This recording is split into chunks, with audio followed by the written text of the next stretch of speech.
আপনাদের দেখাচ্ছি সোনাদিয়া দ্বীপের সৌন্দর্য।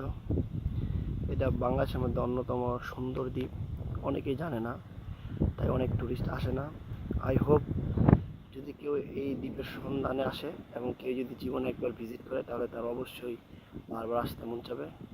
দ্বীপটা খুবই নিরিবিলি, মানে পরিবেশগুলো দারুণ।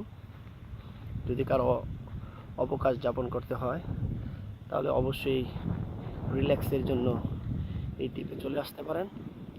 এই দ্বীপের মধ্যে আসলে অ্যাকচুয়ালি এখানে তেমন কোনো কটেজ নেই। এখানে আপনার সাধারণত তাঁবু গেড়ে আসতে হয়, তাঁবু গেড়ে থাকতে হয়। রাত্রে তাঁবুর ব্যবস্থা রয়েছে, এখানকার যারা গাইড রয়েছেন তারা তাঁবুর ব্যবস্থা করে দেয়। তাই কারো যদি মানে রাত্রে তাঁবুর মধ্যে এনজয় করার জন্য কোনো ইচ্ছা থাকে তাহলে এই দ্বীপে আসতে পারেন। দ্বীপটা খুবই নিরাপদ এবং এছাড়াও এখানে আপনারা ওই যে লাল